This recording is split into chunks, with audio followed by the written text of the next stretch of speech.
കലിയുഗത്തിന് ശേഷം ഗ്രഹനക്ഷത്രങ്ങളുടെ നിലയൊക്കെ പൂർവ്വസൂരികൾ പറഞ്ഞതുപോലെ വരുന്ന സമയത്ത് ഏകരാശവും സമേഷ്യന്തി തഥാ ഭവതി തൽകൃതം. ഗ്രഹങ്ങളൊക്കെ ഏകരാശിയിൽ വരുന്ന ഒരു കാലം. വളരെ ശാസ്ത്രീയമായിട്ട് അത് ഭാസ്കരാചാര്യരും അതുപോലെയുള്ള നിരവധി ജ്യോതിർഗണിതാചാര്യന്മാരൊക്കെ തന്നെ നമ്മുടെ കൽപ്പാരംഭം തൊട്ട് അത് കണക്കാക്കിയിട്ടുണ്ട്. ഇതുപോലെ ഒരു ഏകരാശിയിൽ ഗ്രഹങ്ങളുള്ള സമയത്താണ് ഈ കൽപ്പം ആരംഭിച്ചത് എന്ന് പറഞ്ഞ് ആ കൽപ്പാതി തൊട്ടാണ് അവർ ഗ്രഹഗണിതം ചെയ്തിട്ട് ഇന്നേ വരെയുള്ള അല്ലെങ്കിൽ അവരുടെ കാലഘട്ടം വരെയുള്ള ഗ്രഹനിലയെ ഗണിച്ചെടുത്തിട്ടുള്ളത്. ഇപ്പോൾ നമ്മുടെ ഭാഗവതം പറയുന്നതൊക്കെ തന്നെ വളരെ കൃത്യതയുള്ളതാണ്, ഗണിതശാസ്ത്രപരമായി കൃത്യതയുള്ളതാണ് എന്ന് നമുക്ക് ഉറച്ചു വിശ്വസിക്കാൻ സാധിക്കും. ഏതായാലും കൽക്കി ഭഗവാന്റെ അവതാരത്തിന് ശേഷം നിരവധി ദുഷ്ടാത്മാക്കൾ, രാജവംശങ്ങളൊക്കെ നശിച്ച് മണ്ണടിഞ്ഞു പോകുമെങ്കിലും വീണ്ടും സൂര്യസോമ വംശങ്ങൾ ഉണ്ടാകും എന്ന് ആ അധ്യായത്തിൻ്റെ അവസാനം പറയുന്നു. കാരണം മുമ്പ് ഒരു സോമവംശത്തിൻ്റെ ഒരു പ്രഗത്ഭനായ ധാർമ്മികനായ മഹാനായ ഒരു രാജാവ് രാജ്യഭാരത്തിൽ താല്പര്യമില്ലാതെ കാട് കയറി സന്യാസം സ്വീകരിച്ചു. അത് മറ്റാരുമല്ല, ശാന്തനു മഹാരാജാവിൻ്റെ ജ്യേഷ്ഠനായ ദേവാപി എന്ന് പറയുന്ന ഒരു രാജാവായിരുന്നു. അദ്ദേഹത്തിന് രാജ്യകാര്യത്തിൽ താല്പര്യമില്ലായിരുന്നു. അതുകൊണ്ട് തന്നെ ജ്യേഷ്ഠനിരിക്കെ അനുജൻ രാജാവായതുകൊണ്ട് നാട്ടിൽ മഴ പെയ്യാതെ ആവുകയും അപ്പോൾ ഋഷിമാരൊക്കെ ചേർന്ന് ദേവാപിയെ തിരിച്ചു കൊണ്ടുവരാൻ വേണ്ടിയിട്ട് വൈദികമായ പ്രമാണങ്ങളെ ഉദ്ധരിക്കുകയും ഒക്കെ ചെയ്തു. അപ്പോൾ ദേവാപി പറഞ്ഞു, വേദത്തിൻ്റെ പ്രാമാണികതയൊന്നും ശരിയല്ല, എനിക്കതിലൊന്നും താല്പര്യമില്ല എന്ന് പറഞ്ഞപ്പോൾ വേദനിന്ദ ചെയ്തപ്പോൾ അദ്ദേഹത്തിന് രാജാവാകാൻ അയോഗ്യത വന്നു എന്നും അപ്പോൾ മഴ പെയ്തു എന്നും ഭാഗവതം നവമസ്കന്ധത്തിൽ പറയുന്നു. അങ്ങനെ സന്യാസം സ്വീകരിച്ച് കാട് കയറിയ ദേവാപി തപസ്സിലൂടെ ദീർഘായുസ് നേടി യോഗാവസ്ഥയെ പ്രാപിച്ച് തിരിച്ചു വരും.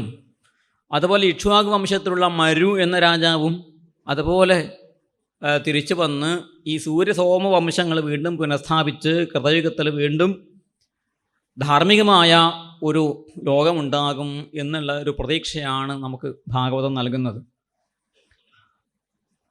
അങ്ങനെ രാജവംശങ്ങൾ മാറി മാറി വരും. കൃതം ത്രേതാ ദ്വാപര കലി യുഗങ്ങളിലൂടെ ഈ ചരിത്രം മാറി വരുമ്പോൾ ധർമ്മത്തിൻ്റെ അപചയമുണ്ടാകും, അതുപോലെ അതിന് ഉത്കർഷവും വന്നു ചേരും. ഈ ഉത്കർഷവും അതുപോലെ അപചയവും മാറി മാറി വരുന്ന ഒരു ചാക്രികമായ പ്രക്രിയയാണ് നമ്മുടെ ചരിത്രസങ്കല്പം. അല്ലാതെ ചരിത്രം അവസാനിക്കുന്നു എന്ന് പറയുന്ന ഏർപ്പാട് ഭാരതത്തിനില്ലായിരുന്നു. എല്ലാം കഴിഞ്ഞ് ഒടുവിൽ ചരിത്രം അവസാനിക്കുന്നതോടുകൂടി സമത്വസുന്ദരമായ ഒരു ലോകമുണ്ടാകും, അതോടുകൂടി ചരിത്രം അവസാനിക്കും എന്ന് പറയാനുള്ള ഒരു മൗഢ്യം നമ്മുടെ ഋഷിമാർക്കുണ്ടായിട്ടില്ല. ധർമ്മവും അധർമ്മവും രണ്ടും മാറി മാറി വരും. ഈ പ്രപഞ്ചത്തിൽ സത്വഗുണം, രജോ ഗുണം, തമോ ഗുണം, ഈ മൂന്ന് ഗുണങ്ങളും അവയുടെ അനുപാതം മാറി മാറി വരുന്നതിനനുസരിച്ച് സത്വഗുണ വൃദ്ധി ഉണ്ടാകുമ്പോൾ ദേവന്മാരും, രജോ ഗുണ വൃദ്ധി ഉണ്ടാകുമ്പോൾ അസുരന്മാരും, തമോ ഗുണ വൃദ്ധി ഉണ്ടാകുമ്പോൾ രാക്ഷസന്മാരും ശക്തി പ്രാപിച്ച് വരും. അതിനനുസരിച്ചാണ് ഇവിടുത്തെ സാമൂഹ്യ ജീവിതം രൂപപ്പെടുക എന്ന കാര്യം സത്യസന്ധമായിട്ട് പറയുകയാണ് നമ്മുടെ പുരാണങ്ങളൊക്കെ തന്നെ. അത് യാതൊരു വെള്ളം ചേർക്കലും ഇല്ല. അങ്ങനെ നിരവധി രാജാക്കന്മാർ ഈ ലോകം ഭരിച്ച് രാജന്യതേ മയാ പ്രോക്ത നരദേവാസ്തഥാപരേ ഭൂമൗ മമത്വം കൃത്വാന്തേ ഹിത്വേ മാം നിധനം ഗതാഹ. ഈ രാജാക്കന്മാർക്ക് ക്രമേണ എന്താവും, നാട് ഭരിക്കുക, ലോകത്തെ നന്നാക്കിയെടുക്കുക, ജനങ്ങളെ, പ്രജകളെ ഭരിക്കുക, ധർമ്മം പുനഃസ്ഥാപിക്കുക എന്ന ലക്ഷ്യം വിട്ടുകൊണ്ട് ഭൂമിയോട് മമത്വം ഉണ്ടാവുക. ഈ ഭൂമി എൻ്റേതാണ് എന്ന് തോന്നുന്ന ഒരവസ്ഥയുണ്ടാവുക. അകത്ത് വരുമ്പോൾ ഭരണാധികാരികൾക്ക് തീർച്ചയായിട്ടും ധാർമ്മികമായിട്ട് അധപ്പതനം വരും. ഈ രാജ്യം എൻ്റേതാണ്. പണ്ടുകാലത്ത് പല രാജാക്കന്മാരും അങ്ങനെ ആയിരുന്നില്ല. ദശരഥനായാലും ശ്രീരാമനായാലും യുധിഷ്ഠിരനായാലും നളമഹാരാജാവായാലും അവരൊക്കെ തന്നെ രാജ്യസൂയം ചെയ്യുമ്പോഴും അശ്വമേധം ചെയ്യുമ്പോഴും ദിഗ്വിജയം ചെയ്യും. ലോകം മുഴുവനും യുദ്ധം ചെയ്ത് കീഴടക്കി അതിൽ ആധിപത്യം സ്ഥാപിച്ച ശേഷം യാഗം പൂർത്തിയാക്കി, അശ്വമേധം പൂർത്തിയാക്കി കഴിഞ്ഞാൽ താൻ പിടിച്ചെടുത്ത സാമ്രാജ്യത്തെ നാലായി വിഭജിച്ച് 4 ഋത്തുക്കുകൾക്കും ഓരോ ഭാഗം അവർക്ക് ദക്ഷിണയായിട്ട് താൻ പിടിച്ചെടുത്ത രാജ്യത്തെ അങ്ങ് കൊടുക്കും. ഈ ഋത്തുക്കളായ ബ്രാഹ്മണ ശ്രേഷ്ഠന്മാർക്ക് എന്തിനാണ് രാജ്യം? അവർ രാജ്യം ഭരിക്കാൻ അറിയില്ല, അവർക്കതിൽ താല്പര്യവും കാണില്ല. അവർ ജപം, സ്വാധ്യായം, തപസ്സും ഒക്കെ ആയിട്ട് കഴിയുന്ന ആളുകളാണ്. അപ്പോൾ അവർ ഈ രാജ്യത്തെ രാജാവിനെ തന്നെ സമർപ്പിച്ച്, രാജാവേ, ഇതാ ഞങ്ങൾക്ക് വേണ്ടി അങ്ങ് ഈ നാട് ഭരിക്കണം എന്ന് പറഞ്ഞ് രാജാവിനെ തന്നെ, ചക്രവർത്തിയെ തന്നെ ഏൽപ്പിച്ചു കൊടുക്കുന്ന ഒരു മാതൃകയാണ് പുരാണങ്ങളിൽ എവിടെയും നമുക്ക് പലയിടങ്ങളിലായിട്ട് കാണാൻ സാധിക്കുക. വിപരീതമായിട്ടുള്ള അധാർമികത നിലനിന്ന നിരവധി കാലഘട്ടങ്ങളിൽ ഉണ്ടായിരുന്നു. പക്ഷേ ഈ താൻ പിടിച്ചെടുത്ത ഭൂമിയോടും, അല്ലെങ്കിൽ തനിക്ക് പിതൃപൈതാമഹ ദായാദമായിട്ട് ലഭിച്ചതായ ഭൂമിയോട് ഇത് എൻ്റേതാണ് എന്ന് തോന്നുന്നതാണ് രാജാക്കന്മാർക്ക് ഉണ്ടാകുന്ന ഏറ്റവും വലിയ അധപ്പതനം. നമുക്കും ആ അധപ്പതനം തന്നെയാണ് വന്നു ചേർന്നിട്ടുള്ളത് എന്നാണ് ഭാഗവതം നമ്മളെ പഠിപ്പിക്കാൻ ആഗ്രഹിക്കുന്നത് ഈ വരികളിലൂടെ. അങ്ങനെ ഭൂമിയോട് മമത്വം ഉണ്ടാവുകയും തുച്ഛമായ ഈ ജീവിതം കൃമിവിഡ് ഭസ്മസഞ്ജാന്തേ രാജനാംനോപി യസ്യ ച, അത് രഘുഗണ ഉപദേശത്തിൽ ഭരത ചക്രവർത്തി ഭരതയോഗി നമുക്ക് പറഞ്ഞു തന്നിട്ടുണ്ട്. ഒരു പല്ലക്കിൻ്റെ മുകളിൽ ഒരു ശരീരം ഇരിക്കുന്നു, ആ പല്ലക്ക് ചുമന്നുകൊണ്ട് ഒരു 3-4 ശരീരങ്ങൾ നടക്കുന്നു.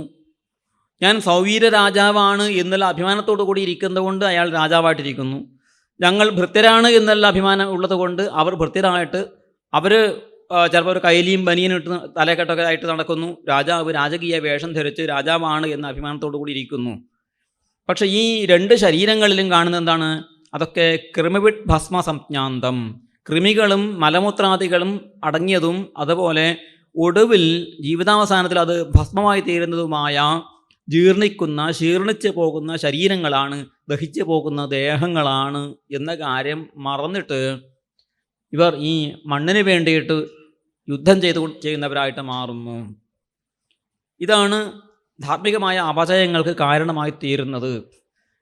ഈ ധാർമ്മിക അപചയത്തെ രാജാക്കന്മാർക്കുണ്ടാകുന്ന ഈ ഒരു ശരീരാഭിമാനത്തെയും സ്വാർത്ഥതയെയും കാണിക്കാൻ വേണ്ടിയിട്ട് മനോഹരമായിട്ടുള്ള ഒരു ഭൂമിഗീതം ഇവിടെ ഒരുക്കുകയാണ്. ഈ കലിയുഗത്തെ വർണ്ണിച്ചതുപോലെ ഈ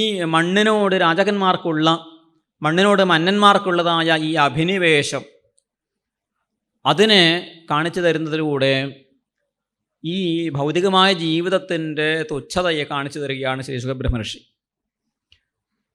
അങ്ങനെ ദൃഷ്ടാത്മനി ജയേ വ്യഗ്രാൻ നൃപൻ ഹസതി ഭൂരിയം, ഈ ഭൂമിയാകട്ടെ ഈ രാജാക്കന്മാരെക്കുറിച്ച് ഓർത്ത് ചിരിക്കുകയാണ് ചെയ്യുന്നത്.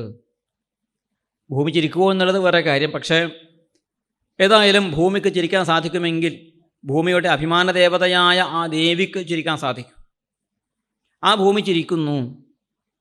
എന്താണ്? അഹോമാ വിജഗീഷന്തി മൃത്യോ ക്രീഡനകാ നൃപാഹ, ഈ രാജാക്കന്മാരൊക്കെ തന്നെ മരണത്തിൻ്റെ കളിപ്പാട്ടങ്ങളാണ്.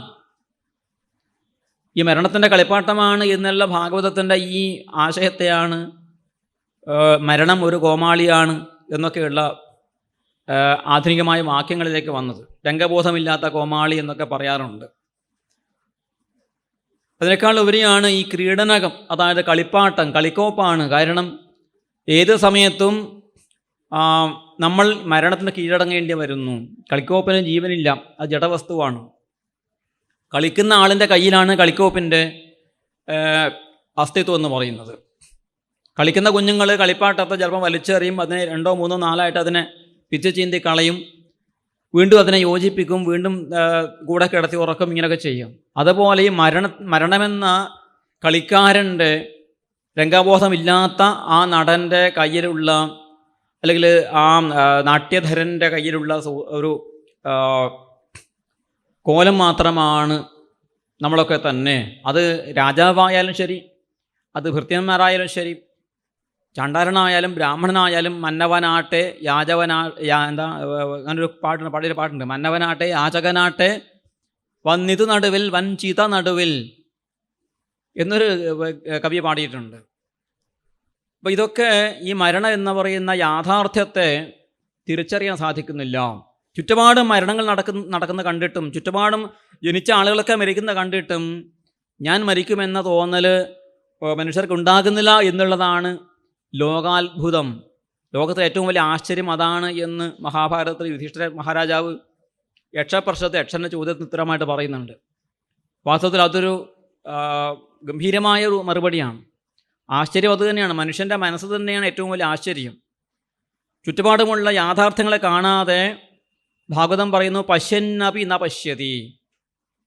കണ്ണുണ്ടെങ്കിലും കാണുന്നില്ല, കൺമുന്നിൽ നടക്കുന്ന കാര്യങ്ങളെ കാണുന്നില്ല, അതിനപ്പുറത്തുള്ള അപ്രധാനമായ കാര്യത്തെ കാണുന്നു, യഥാർത്ഥത്തിൽ ഇല്ലാത്ത വസ്തുവിനെ ഉണ്ടെന്ന് ധരിക്കുന്നു. ഇങ്ങനെയുള്ള അജ്ഞാനം കൊണ്ട് അജ്ഞാനത്തിൻ്റെ അന്ധകാരപ്പെട്ടുഴലുന്ന രാജാക്കന്മാർ എന്നിൽ കാമത്തോടു കൂടി ഭൂമികാമന്മാരായിട്ട് എന്തൊക്കെയോ അവരുടെ ജീവിതത്തെ ചെയ്തു കൂട്ടുന്നു. ഈ ജീവിതം എന്ന് പറയുന്നതാണ് ഏന ഫേനോപമേ പിണ്ട് ഏത് വിശ്രംഭിതാ നൃപാഹ. ഫേനോപമമാണ് ഇത്.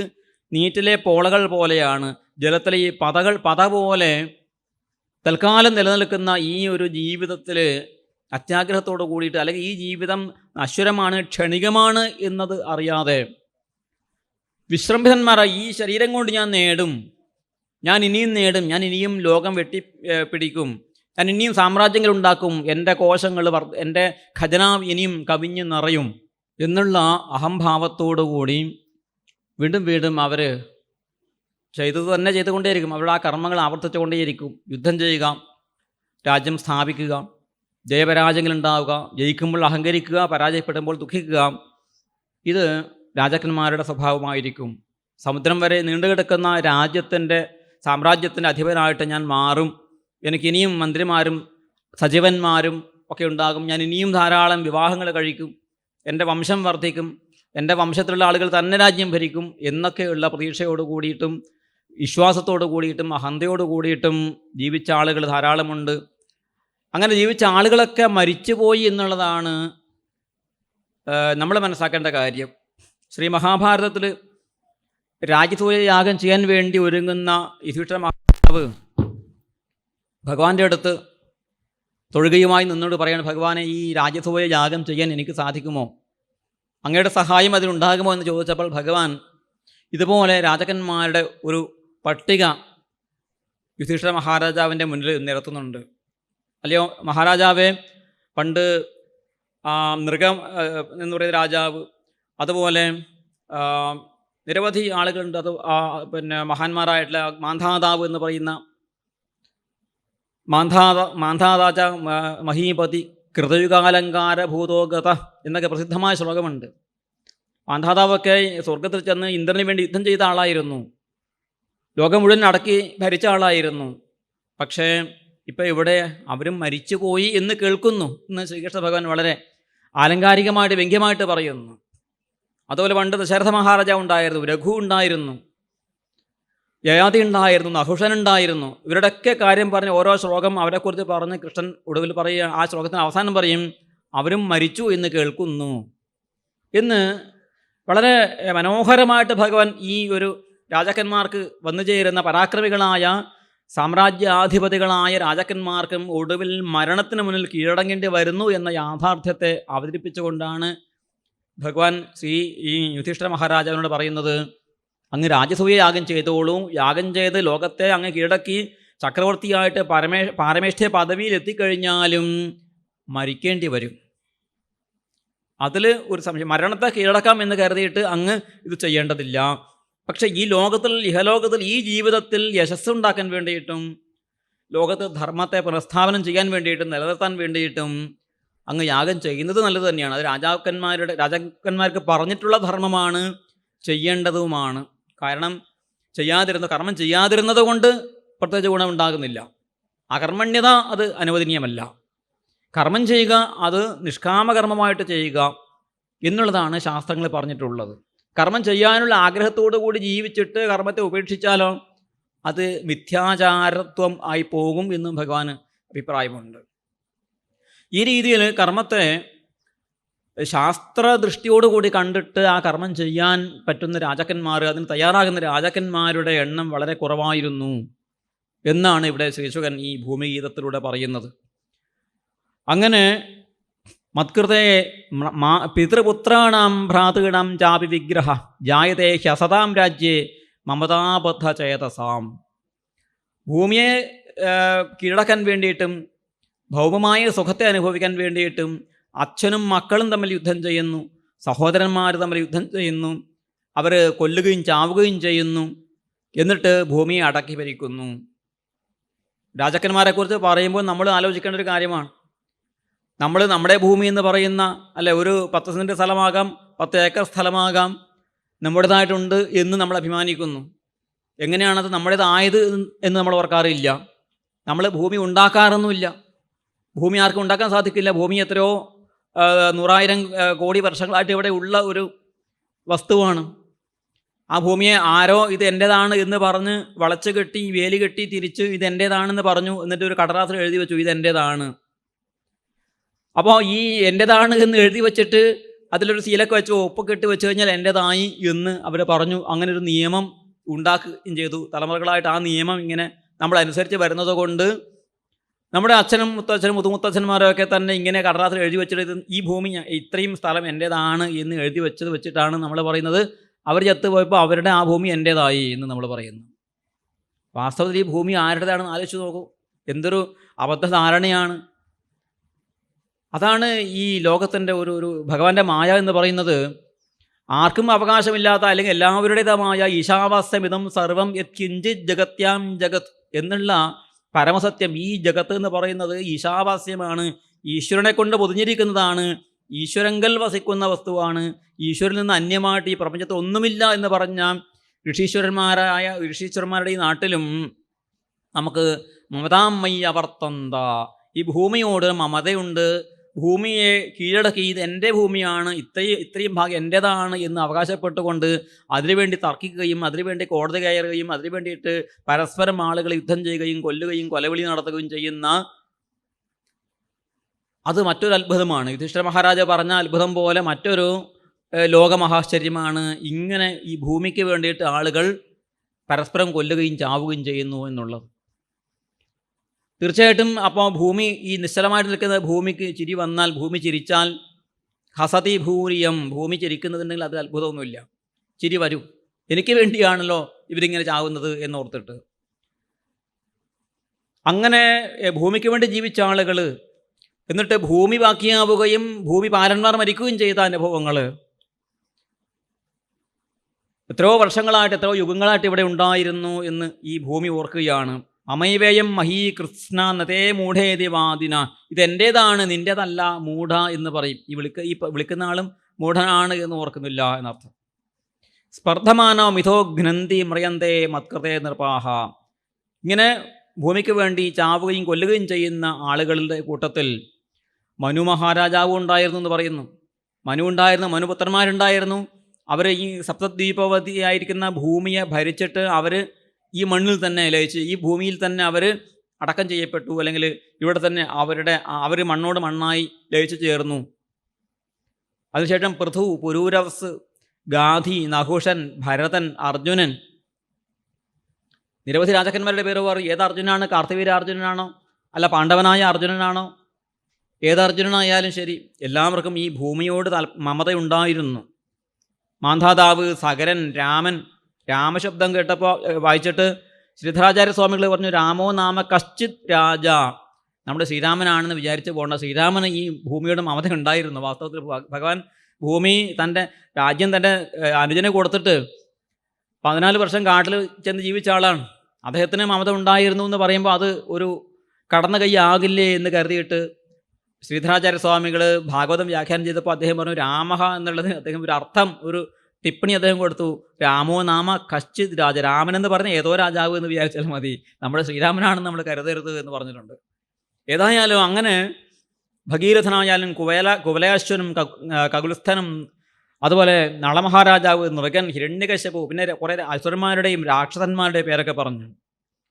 നമജി, ശമ്പരൻ മുതലായ അസുരന്മാർ, രാവണനും ഒക്കെ തന്നെ ജീവിച്ചത് എന്തിനു വേണ്ടിയിട്ടായിരുന്നു? സർവവിധ ശൂര, ഇവർക്ക് അറിവില്ലാത്തവരായിരുന്നില്ല, സർവവിധ ആയിരുന്നു. രാവണന് പോലും വേദങ്ങളൊക്കെ അറിയാമായിരുന്നു, ശാസ്ത്രങ്ങളൊക്കെ പഠിച്ചിട്ടുണ്ടായിരുന്നു. ഇവരാരും വിദ്യാഭ്യാസം കുറഞ്ഞ ആളുകളെല്ലാം, അറിവ് കുറഞ്ഞ ആളുകളെല്ലാം, ശൗര്യം കുറഞ്ഞവരുമല്ല. എന്നിട്ടും അവർ മമതാമയി അവർത്തന്ത കൃത്വചൈർ മർത്യധർമ്മിണ. ആ മർത്യ ശബ്ദത്തിൻ്റെ ഒരു ഔചിത്യബോധം നമ്മൾ ശ്രദ്ധിക്കണം. ഇവരൊക്കെ ഭൂമിക്ക് വേണ്ടി ഭൂമിയോട് മമത കാണിച്ച് ജീവിച്ച മർത്യധർമ്മികളായിരുന്നു. മർത്യൻ എന്ന വാക്കിൻ്റെ അർത്ഥം എന്താണ്? മരിക്കുന്ന ആളാണ്. മരണത്തെ ഒഴിവാക്കാൻ പറ്റില്ല. അതുകൊണ്ടാണ് നമ്മളൊക്കെ മർത്യന്മാരായി തീർന്നത്. മർത്യധർമ്മത്തെ സ്വീകരിച്ചുകൊണ്ട് സമയമാകുമ്പോൾ ചാകാൻ വിധിക്കപ്പെട്ട ഈ ആളുകൾക്ക് ഇത്രയും ശാസ്ത്രജ്ഞാനമുണ്ടായിട്ടും അവർക്ക് ഈ ഭൂമിയിലുള്ള മമത ഒഴിവാക്കാൻ സാധിച്ചില്ല. എന്നിട്ട് സംഭവിച്ചു? കഥാവിശേഷാഹ കാലേന ചകൃതാർത്ഥാഹ കൃതാവിഭോ. അവർക്ക് ആർക്കും അവരുടെ സ്വപ്നങ്ങൾ സാക്ഷാത്കരിക്കാൻ കഴിഞ്ഞില്ല. അവർ ഉദ്ദേശിച്ച കാര്യങ്ങൾ ചെയ്തു തീർക്കാൻ സാധിച്ചില്ല. അതിനു മുമ്പേ അവരെ കാലം എടുത്തു കൊണ്ടുപോയി. അവർ കാലയവനികയ്ക്കുള്ളിൽ മറഞ്ഞു. രാജാക്കന്മാരെ മരിക്കുമ്പോൾ ചത്തു എന്ന് പറയാൻ പാടില്ലല്ലോ. നാട് നീങ്ങി എന്നൊക്കെ പറയണം. ഏതായാലും നാട് നീങ്ങിയതായാലും സത്ത് പോയതായാലും ചത്തുപോയതായാലും അവർക്കൊക്കെ സംഭവിച്ചത് നമുക്കൊക്കെ സംഭവിക്കുന്നത് തന്നെയാണ് സംഭവിച്ചത്. മരണം തന്നെയാണ് സംഭവിച്ചത്. പാഞ്ചഭൗതികമായ ശരീരം പഞ്ചഭൂതങ്ങളിലേക്ക് തന്നെയാണ് ചെയ്തത്. പക്ഷേ ചില ആളുകൾ കഥാവശേഷന്മാരായി. ചില ആളുകൾ കഥകളിൽ അവശേഷിച്ചു. നമ്മളൊക്കെ മരിച്ചു പോയാൽ നമ്മൾ കഥകളിൽ ഉണ്ടാകുമോയെന്നറിയില്ല. നമ്മളുണ്ടാവില്ല ഒരുപക്ഷെ, നമ്മൾ ഒന്നിനും കൊള്ളാത്തവരായതുകൊണ്ട്. പക്ഷേ ചില ആളുകളുടെ കഥകൾ പിന്നീട് വരുന്ന പാഠപുസ്തകങ്ങൾ കുട്ടികളൊക്കെ പഠിക്കുന്ന തരത്തിൽ ചില കഥകളൊക്കെ എഴുതി വെച്ചു. അതിൽ ചില പൊടിപ്പും തൊങ്ങലുകളും ചേർത്തിട്ടും ഉണ്ടാകും. കുറച്ചധികം ചേർത്തിട്ടും ഉള്ള കഥകളും അല്ലാത്തവയും ഉണ്ടായിരിക്കാം. ഏതായാലും അവർ കഥാവശേഷന്മാരായ ആ പുരുഷന്മാർ, ആ രാജാക്കന്മാരൊക്കെ തന്നെ ഇവിടെ ജീവിച്ചിരുന്നവരാണ് എന്നിവിടെ ഭൂമി സാക്ഷ്യം പറയുകയാണ്. അവരെന്നെ ഭരിച്ചു, എന്നെ ഭരിക്കാൻ വേണ്ടി അല്ലെങ്കിൽ എന്നെ കീഴടക്കാൻ വേണ്ടി, എന്നെ സ്വന്തമാക്കാൻ വേണ്ടിയിട്ട് ജീവിച്ച രാജാക്കന്മാരുടെ പട്ടികയാണ് ഭൂമിയുടെ പറഞ്ഞത്. കാരണം അടുത്ത ശ്ലോകത്തിൽ വളരെ വിവാദം ഉള്ള ഒരു ശ്ലോകമാണ്. ഭാഗവതം പഠിക്കാത്ത ആളുകളും ഈ ശ്ലോകം പഠിച്ചിട്ട് വ്യാഖ്യാനിക്കാറുണ്ട്. എന്തിനാണെന്ന് വെച്ചാൽ ഭാഗവതത്തിലുള്ള കഥകളൊക്കെ കെട്ടുകഥകളാണ്, സാങ്കല്പികമാണ്, ഇതൊന്നും സംഭവിച്ചതല്ല. അതൊക്കെ വെറുതെ ആളുകൾക്ക് രസിക്കാൻ വേണ്ടിയിട്ടും അല്ലെങ്കിൽ വലിയ വേദാന്ത തത്വങ്ങളെ പഠിപ്പിക്കാൻ വേണ്ടിയിട്ടും ഈ കഥകളൊക്കെ ഇങ്ങനെ കെട്ടിച്ചമച്ച് ഉണ്ടാക്കിയെടുത്ത കൃത്രിമമായ കഥകളാണ് എന്ന് ബോധിപ്പിക്കാനുള്ള ഒരു വല്ലാത്തൊരു താല്പര്യം, ആവേശവും പല ആളുകൾക്കും, ആധ്യാത്മിക രംഗത്ത് പ്രവർത്തിക്കുന്ന ആളുകൾക്ക്, ഇപ്പം സപ്താഹാചാര്യന്മാർക്ക് പോലും അങ്ങനെ പറയാൻ വലിയ താല്പര്യമാണ്. കാരണം കേൾക്കുന്ന ആളുകൾക്ക് അത് കേൾക്കുമ്പോൾ ഒരു ഇത് വരും, ഇദ്ദേഹം ഒരു ആധുനികവാദിയാണ്, ഒരു പുരോഗമനവാദിയാണ് എന്നൊക്കെ തോന്നിക്കഴിഞ്ഞാൽ നല്ലതാണെന്ന് തോന്നിയിട്ട് ഭാഗവതത്തിലുള്ള കഥകളൊക്കെ കെട്ടുകഥകളാണ്, ഇതൊന്നും സംഭവിച്ചതല്ല, അതിൽ നിന്ന് എടുക്കാം, വേദാന്തമൊക്കെ എടുക്കാം, കുറച്ച് ഉപദേശങ്ങളൊക്കെ എടുക്കാം, അതല്ലാതെ ബാക്കിയൊക്കെ തന്നെ സംഭവിക്കാത്ത കാൽപ്പനിക കഥകളാണ്, വ്യാസൻ്റെ മനസ്സിലുദിച്ച കപോലകൽപ്പിതങ്ങളായ കഥകളാണ് എന്നൊക്കെ പറയാനുള്ള താല്പര്യം വലിയ വലിയ പണ്ഡിതന്മാർക്കും കാണുന്നുണ്ട്. പല ആളുകളും അവരവരുടെ ചില ഗ്രന്ഥങ്ങളിൽ ചില വ്യാഖ്യാനങ്ങൾ ഇതുപോലെ എഴുതിയിട്ട് കാണുന്നുണ്ട്. ചില ആളുകൾ പ്രഭാഷണങ്ങളിലും ധാരാളമായിട്ട് അങ്ങനെ പറയുന്നതായിട്ട് കേൾക്കുന്നുണ്ട്.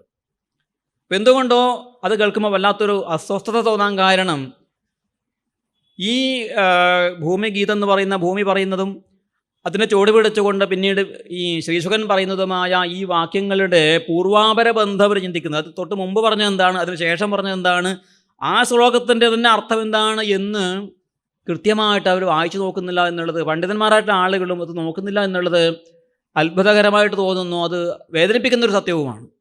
അത് പറയാതിരിക്കാൻ നിർവാഹമില്ല. ഇവിടെ പറഞ്ഞിരിക്കുന്നത് കഥാ ഇമാസ്തേ കഥിത മഹീയസാം വിതായ ലോകേഷു യശപ്പരേയുഷാം. തൊട്ട് മുമ്പുള്ള അധ്യായത്തിലും ശ്രീശുകൻ ഈ കാര്യം പറഞ്ഞു. എന്ത്, ഈ രാജാക്കന്മാർ കൃതയുഗം തൊട്ട് ജീവിച്ചു വന്നതും ഭരിച്ചു വന്നതുമായ രാജാക്കന്മാരൊക്കെ തന്നെ പരസ്പരം വെട്ടിയും കുത്തിയും കൊന്നിട്ട് അവർക്ക് ഈ ആഗ്രഹങ്ങളൊന്നും സഫലമായില്ല. അവരുടെ യശസ്സും ഒക്കെ കഥകളും മാത്രമേ ഇവിടെ അവശേഷിച്ചു, അവർ മരിച്ചു പോയി എന്ന് പറയുന്നുണ്ട്. പിന്നെ എങ്ങനെയാണ് അവരുടെ കഥകൾ സാങ്കല്പിക കഥകളായിട്ട് മാറുക? ശ്രീമദ് ഭാഗവതത്തിലുള്ള കഥകൾ അല്ലെ പൗരാണികമായ കഥകളൊക്കെ തന്നെ സാങ്കല്പികമാണ് എന്ന് നിങ്ങൾക്ക് സ്ഥാപിക്കണമെങ്കിൽ ഒരുപാട് വഴികളുണ്ട്. കാരണം നമ്മൾ കേവലം നമുക്ക് ഈ പഞ്ചേന്ദ്രിയങ്ങളെ കൊണ്ട് കാണുന്നതും കേൾക്കുന്നതും മാത്രമേ ഞങ്ങൾ വിശ്വസിക്കുകയുള്ളൂ, ഇതൊന്നും ഞങ്ങൾ വിശ്വസിക്കുകയില്ല എന്ന് തീരുമാനിച്ചു കഴിഞ്ഞാൽ ഇതൊക്കെ കെട്ടുകഥകളാണെന്ന് പറയാം. അതിന് ഭാഗവതത്തിൽ തന്നെ ശ്ലോകങ്ങളെടുത്ത് ദുർവ്യാഖ്യാനം ചെയ്യേണ്ടതില്ല. ഭാഗവത കഥകൾ കെട്ടുകഥകളാണെന്ന് പറയാൻ ഭാഗവതത്തിലെ തന്നെ ശ്ലോകങ്ങൾ എടുക്കുന്നത് അത് ശരിയല്ല. അത് ഭാഗവതത്തോട് കാണിക്കുന്ന നീതികേട് കൂടിയാണ്. അപ്പോൾ ഇവിടെ പറഞ്ഞിരിക്കുന്നത് ഇമാഹ കഥാഹ, ഈ കഥകൾ എന്ന് പറഞ്ഞു. ആരുടെ കഥകൾ? ലോകേഷു യശഃ വിതായ പരേയുഷാം മഹീയസാം കഥാഹ, ഈ ലോകത്തിൽ സ്വന്തം യശസ് പരത്തിയിട്ട് സ്വന്തം കീർത്തിയെ വർദ്ധിപ്പിച്ച ശേഷം മരിച്ചുപോയ മഹാത്മാക്കളായ ആളുകളുടെ ഈ കഥകൾ എന്ന് പറഞ്ഞിട്ടുണ്ട്. അപ്പോൾ ഇത് കെട്ടുകഥകളാണെങ്കിൽ, സാങ്കല്പിക കഥകളാണെങ്കിൽ, സാങ്കല്പിക കഥകളിലുള്ള ആളുകൾ മരിച്ചു പോകുമോ? ഏട്ടിലെ പശു പുല്ല് തിന്നില്ലല്ലോ. അവർ ജനിച്ചതൊക്കെ സാങ്കല്പികമാണെങ്കിൽ മരിച്ചത് യാഥാർത്ഥ്യമാകുമോ? അങ്ങനെ മരിച്ചുപോയ രാജാക്കന്മാരുടെ കഥകൾ എന്ന് പറയുന്നു. അപ്പോൾ ഇവർ ജീവിക്കാതെ മരിക്കാൻ സാധിക്കില്ല, ജനിക്കാതെ മരിക്കാൻ സാധിക്കില്ല.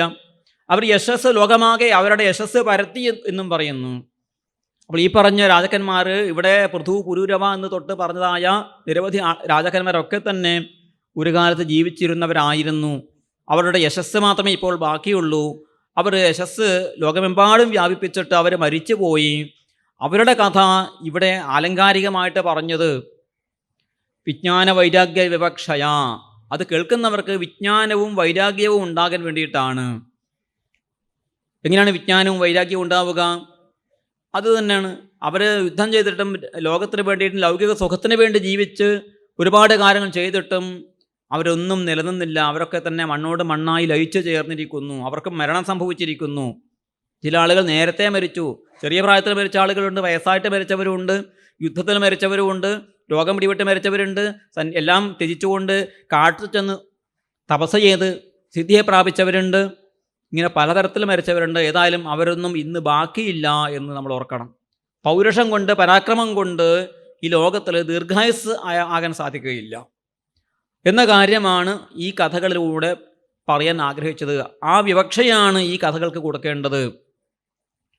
എന്നതു പാരമാർത്ഥ്യം, ഈ 2-3 പദങ്ങൾ വെച്ചിട്ടാണ് ഈ കഥകളൊക്കെ സാങ്കല്പികമാണ് എന്ന് പല ആളുകളും വ്യാഖ്യാനിക്കാൻ ശ്രമിക്കുന്നത്. എന്താണ്? വിജ്ഞാന വൈരാഗ്യ വിവക്ഷയ, പിന്നെ നതു പാരമാർത്ഥ്യം. ഈ 2-3 പദങ്ങൾ വെച്ചുകൊണ്ട് ഒരു ശ്ലോകത്തെ മുഴുവൻ വ്യാഖ്യാനിക്കാൻ സാധിക്കുമോ? ആദ്യത്തെ ആ ശ്ലോകത്തിൻ്റെ ആദ്യ പാദത്തിൽ ഇവരൊക്കെ ജീവിച്ചിരുന്ന് മരിച്ചുപോയതാണെന്ന് പറഞ്ഞാൽ പിന്നെ നതു പാരമാർത്ഥ എന്ന വാക്കിന് എങ്ങനെയാണ് അവരുടെ കഥകളൊന്നും പരമാർത്ഥമല്ല എന്ന് വരിക? എന്താണ് പരമാർത്ഥം എന്ന വാക്കിൻ്റെ അർത്ഥം? പാരമാർത്ഥ്യം എന്താണ് എന്നുകൂടെ നമ്മൾ പരിശോധിക്കണം. നമ്മൾ മലയാളത്തിൽ പറയുമ്പോൾ പരമാർത്ഥം എന്ന് വെച്ചാൽ എന്താണ്? സാധാരണ നേര് എന്ന് പറയാറുണ്ട്. ഞാൻ പറഞ്ഞത് മുഴുവൻ പരമാർത്ഥമാണ് എന്ന് പറഞ്ഞാൽ എന്താ? അതിൻ്റെ ഒരു വാച്യാർത്ഥം എടുത്തു കഴിഞ്ഞാൽ സാധാരണഗതിയിൽ ഒരു നേര് പറഞ്ഞു എന്നേ നമ്മൾ ഉദ്ദേശിക്കാറുള്ളൂ. പക്ഷേ സംസ്കൃത ഭാഷയിൽ പരമാർത്ഥം എന്ന് വെച്ച് കഴിഞ്ഞാൽ പരമമായ അർത്ഥം എന്തൊക്കെയാണ്? ധർമാർത്ഥ കാമമോക്ഷങ്ങൾ, ചതുർവിധ പുരുഷാർത്ഥങ്ങളുണ്ട്. അതിൽ പരമാർത്ഥം ഏതാണ്? പരമമായ അർത്ഥം മോക്ഷമാണ്. ബാക്കി 3 ഈ മോക്ഷത്തെ ബലപ്പെടുത്തുന്നതായ മോക്ഷത്തിലേക്കുള്ള മാർഗമായിട്ട് സ്വീകരിച്ചിരിക്കുന്നതാണ് ധർമ്മം, അർത്ഥം, കാമം. ഈ 3 ധർമ്മത്തിൻ്റെ അടിസ്ഥാനത്തിൽ അർത്ഥകാമങ്ങൾ നമ്മൾ സ്വീകരിക്കുകയും അതൊക്കെ തന്നെ ത്യജിക്കുകയും ചെയ്തിട്ട് ആണ് മോക്ഷത്തിലേക്ക് പ്രവേശിക്കേണ്ടത്. അങ്ങനെ 4 കാര്യങ്ങൾ ജീവിതത്തിൻ്റെ പരമപ്രയോജനങ്ങളായിട്ട് 4 കാര്യങ്ങളെക്കുറിച്ച് പറഞ്ഞിട്ടുണ്ട്. അതിൽ പരമമായ അർത്ഥം മോക്ഷമാണ്. പരമമായ അർത്ഥം. അപ്പോൾ പാരമാർത്ഥ്യം എന്ന് പറയുമ്പോൾ മോക്ഷസംബന്ധി, പരമാർത്ഥ സംബന്ധി, മോക്ഷത്തിലേക്ക് നമ്മളെ നയിക്കുന്നത്. അപ്പോൾ ഈ കഥകൾ നമ്മളെ മോക്ഷത്തിലേക്ക് നയിക്കുന്നവയല്ല, മോക്ഷസംബന്ധികളല്ല. അതുകൊണ്ട് ആ കഥകൾക്ക് നമ്മൾ കൊടുക്കേണ്ടതായ ഒരു പ്രാധാന്യം കൊടുക്കുക എന്നല്ലാതെ അതിൽ കവിഞ്ഞ ഒരു പ്രാധാന്യം, മാന്ധാതാവിൻ്റെ കഥ കേട്ടതുകൊണ്ട് മോക്ഷം വരില്ല, നൃഗചക്രവർത്തിയുടെ കഥ കേട്ടതുകൊണ്ട് നമുക്ക് മോക്ഷം ഉണ്ടാവില്ല, പൃഥ്വിരാജാവിൻ്റെ കഥ കേട്ടതുകൊണ്ട് മോക്ഷം ഉണ്ടാവില്ല. അതുകൊണ്ട് അവയൊന്നും നമ്മൾ നിർബന്ധമായിട്ടും ശ്രവണം ചെയ്തു കൊള്ളണം എന്നില്ല. അതൊന്നും കേട്ടതുകൊണ്ട് വിജ്ഞാനവും വൈരാഗ്യവും ഉണ്ടാകേണ്ടതിൻ്റെ പ്രാധാന്യത്തെക്കുറിച്ച് അറിയിക്കാൻ അത് ഉദ്ദേശിച്ചുകൊണ്ട് ഇവിടെ വിവരിച്ചു എന്നല്ലാതെ അതിൽ കവിഞ്ഞൊരു പ്രാധാന്യം ഈ രാജാക്കന്മാരുടെ ചരിത്രത്തിന് നമ്മൾ കൊടുക്കാൻ പാടില്ല. മറിച്ച് എന്തിനാണ് നമ്മൾ പ്രാധാന്യം കൊടുക്കേണ്ടത് എന്ന് അടുത്ത ശ്ലോകത്തിൽ പറയുന്നു. അതാണ് പൂർവാപര ബന്ധം പരിശോധിക്കണമെന്ന് ഞാൻ പറഞ്ഞത്.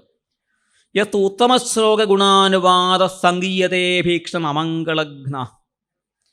ഉത്തമശ്ലോക ഗുണാനുവാദ, ഉത്തമശ്ലോകനായ ഭഗവാൻ ശ്രീകൃഷ്ണ ഭഗവാന് മാത്രമുള്ളൊരു പേരാണ് ഉത്തമ ശ്ലോകൻ എന്നുള്ള ഒരു വിശേഷണം. മറ്റ് പുണ്യശ്ലോകന്മാരുണ്ട്. പുണ്യശ്ലോകോ നളോ രാജ, പുണ്യശ്ലോകോ യുധിഷ്ഠിര, പുണ്യശ്ലോകോ വിദേഹശ്ച, പുണ്യശ്ലോകോ ജനാർദ്ദന. 4 പുണ്യശ്ലോകന്മാരുടെ പേരുകൾ വളരെ പ്രസിദ്ധമാണ്, പുരാണ പ്രസിദ്ധമാണ്. നളമഹാരാജാവ്, യുധിഷ്ഠിരൻ, വിദേഹരാജാവായിട്ടുള്ള ജനകൻ, പിന്നെ ശ്രീകൃഷ്ണ ഭഗവാനും. ഈ 4 പുണ്യശ്ലോകന്മാരിലും വെച്ചും ശ്രീകൃഷ്ണ ഭഗവാന്റെ ഒരു പ്രാധാന്യം അദ്ദേഹം ഉത്തമ ശ്ലോകനാണ് എന്നുള്ളതാണ്. കീർത്തിക്കപ്പെടേണ്ടവരിൽ വെച്ച് ഏറ്റവും ശ്രേഷ്ഠനായിട്ടുള്ള ആളാണ് ശ്രീകൃഷ്ണ ഭഗവാൻ. അതുകൊണ്ട് ആ ശ്രീകൃഷ്ണ ഭഗവാന്റെ കഥകൾ, ആ ശ്രീകൃഷ്ണ ഭഗവാനെക്കുറിച്ചുള്ള അദ്ദേഹത്തിൻ്റെ ഗുണഗണങ്ങളെക്കുറിച്ചുള്ള വിവരണങ്ങൾ, ഭഗവാന്റെ രൂപസൗന്ദര്യമായാലും ഭഗവാന്റെ പരാക്രമമായാലും ഭഗവാന്റെ ശീലമായാലും ഭഗവാന്റെ ധർമ്മബോധമായാലും ഭഗവാന്റെ ജഗദ്ഗുരുത്വമായാലും ജ്ഞാനമായാലും ഐശ്വര്യമായാലും വൈരാഗ്യമായാലും ഭഗം എന്ന് പറയുന്ന ഭഗവാൻ എന്ന പദത്തിനെ അന്വർത്ഥമാക്കുന്ന രീതിയിൽ ഭഗവാനുള്ള എല്ലാ ഗുണങ്ങളെയും അതൊക്കെ തന്നെ നിരന്തരമായി ശ്രവണം ചെയ്യുന്നതിലൂടെ, മനനം ചെയ്യുന്നതിലൂടെ, അതൊക്കെ എങ്ങനെയുള്ളതാണ്? സംഗീതേ അഭീക്ഷണം, നിരന്തരമായിട്ട് നമ്മൾ അത് പാടിക്കൊണ്ടേയിരിക്കുന്നതിലൂടെ അമംഗളഘ്ന, നമ്മുടെ അമംഗളങ്ങളില്ലാതെയാകും. ശ്രീകൃഷ്ണ ഭഗവാന്റെ നാമസങ്കീർത്തനം കൊണ്ടും ഭഗവാന്റെ കഥാശ്രവണം കൊണ്ടും കഥാസങ്കീർത്തനം കൊണ്ടും നമുക്കുണ്ടാകുന്ന ഒരു പ്രയോജനം, അത് നമ്മുടെ എല്ലാ അമംഗളങ്ങളെയും അശുഭങ്ങളെയും ഇല്ലാതാക്കിയിട്ട് ചിത്തശുദ്ധിയെ ഉണ്ടാക്കും എന്നുള്ളതാണ്. മറ്റു രാജാക്കന്മാരുടെ കഥ അങ്ങനെയല്ല. അതുകൊണ്ട് തമേവ നിത്യം ശൃണുയാത് അഭീക്ഷണം, തമേവ നിത്യം ശൃണുയാത്, അത് തന്നെ എന്നും കേൾക്കണമെന്നാണ്. മുമ്പ് പറഞ്ഞ ഈ രാജാക്കന്മാരുടെ യശസ് ലോകമെമ്പാടും വ്യാപിപ്പിച്ചിട്ട് മരിച്ചുപോയ, ഭൂമിക്ക് വേണ്ടിയിട്ട് കയ്യാങ്കളി നടത്തിയിട്ട് ചത്തുപോയ ആളുകളുടെ കഥകൾ വിജ്ഞാന വൈരാഗ്യങ്ങൾ ഉണ്ടാക്കാനുള്ളതാണ് എന്ന് മനസ്സിലാക്കിയിട്ട് അവ എന്നും കേട്ടുകൊണ്ടേയിരിക്കേണ്ടതല്ല. മറിച്ച് ഉത്തമശ്ലോകനായ ഭഗവാന്റെ ഗുണാനുകഥനങ്ങൾ, ഗുണാനുവാദങ്ങൾ അമംഗളഘ്നങ്ങളായതുകൊണ്ട്, അശുഭ നിവാരണം ചെയ്യുന്നവയായതുകൊണ്ട് തദേവ ശൃണിയാൽ അഭീക്ഷണം, തമേവ നിത്യം ശൃണുയാത് അഭീക്ഷണം, എന്നും എപ്പോഴും നിരന്തരമായിട്ട് ഭഗവാന്റെ ആ കഥകൾ, മഹത്തായ കഥകളെ ശ്രവണം ചെയ്തുകൊണ്ടേയിരിക്കുക. എന്താണ് പ്രയോജനം? കൃഷ്ണ ഏമലാം ഭക്തിം അഭീപ്സമാന, അതിലൂടെ ശ്രീകൃഷ്ണ ഭക്തി ഉണ്ടാകും. ഭക്തി വേണം എന്ന് ആഗ്രഹിക്കുന്ന ആളുകൾ, ഭക്തിയിലൂടെ പരമമായ ആ മോക്ഷപദത്തെ ആഗ്രഹിക്കുന്നവർ, ഭക്തിയിലൂടെ മുക്തിയിലെത്താൻ ആഗ്രഹിക്കുന്നവർ, അല്ല മുക്തി വേണ്ട, മുക്തിയേക്കാൾ ശ്രേഷ്ഠമാണ് ഭക്തി, മുക്തിയേക്കാൾ ശ്രേഷ്ഠമാണ് ഭക്തി എന്ന് ചിന്തിക്കുന്ന പരമഭക്തന്മാരുണ്ട് എന്നും ഭാഗവതം പറയുന്നുണ്ട്. അങ്ങനെയുള്ള ആളുകൾക്കും ശ്രീകൃഷ്ണ ഭഗവാന്റെ ഈ ഗുണകഥകളെ നിരന്തരമായിട്ട് ശ്രവണം ചെയ്യുക തന്നെയാണ് വേണ്ടത് എന്നാണ് ഈ 2 ശ്ലോകങ്ങളിലൂടെ ശ്രീശൈല ബ്രഹ്മർഷി പറയുന്നത്. അതെവിടെയും ഈ രാജാക്കന്മാരുടെ കഥകൾ സാങ്കല്പികമാണ് എന്ന് പറയുന്നില്ല. രാജാക്കന്മാരുടെ കഥകൾ സാങ്കല്പികമായാൽ വേറൊരു ദോഷമുണ്ട്. ഈ കഥ കേൾക്കുന്ന പരീക്ഷിത്തും സാങ്കല്പികമായി പോകും.